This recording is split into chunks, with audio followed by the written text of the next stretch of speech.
Ini menarik ya apa yang kita dapat ya, perkiraan sumber daya emas ini di daerah Onto, Dompu di NTB ya.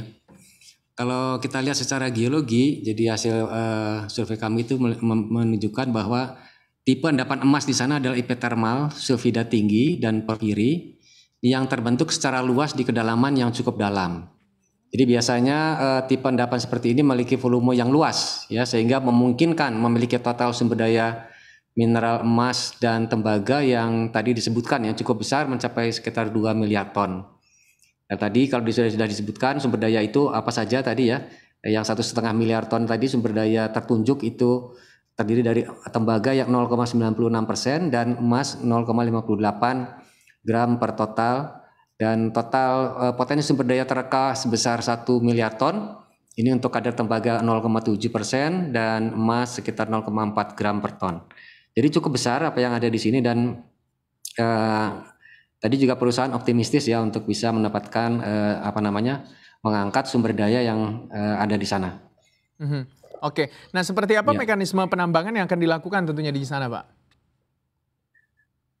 Ya kalau kita lihat tadi memang tentu nanti perusahaan ya mempunyai pertimbangan tersendiri ya dari sisi keekonomian dengan tipe endapan emasnya seperti itu yang juga cukup luas pembentukannya ini kira-kira apa nanti yang akan dilakukan nanti masih ada kajian lebih lanjut ya karena yang ini kan baru indikasi saja sumber daya kitanya nanti harus lebih lanjuti lebih dalam detail lagi untuk mengetahui data terkait dengan berapa sebenarnya nanti cadangannya yang ada di sana gitu.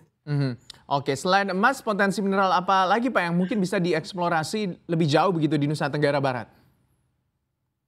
Nah, ini memang kita sekali lagi ya Indonesia ini dengan kondisi tektonik yang kita ada di negara kita ini ya.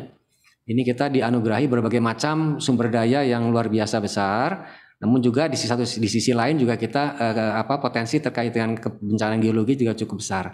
Nah, khusus untuk di NTB ini ya, ini memang memungkinkan terbentuknya berbagai macam mineral di sana ya. Nah, ini seperti terdapat di Dompu tadi, Nusa Tenggara Barat, Lombok ya.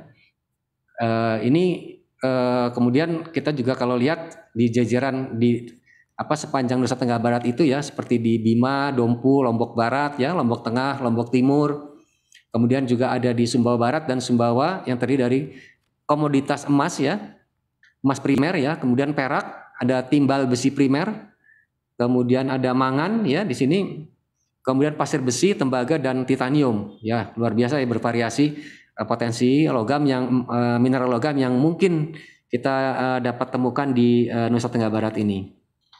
Saya kira itu. Pak, kalau kita lihat mungkin ya dengan temuan yang sangat besar sekali potensinya ini, kenapa sih sebenarnya wilayah NTB ini kaya akan bahan mineral begitu ya Pak? Kalau kita lihat dengan potensi yang seperti ini di wilayah mana saja sebenarnya di Indonesia yang terindikasi?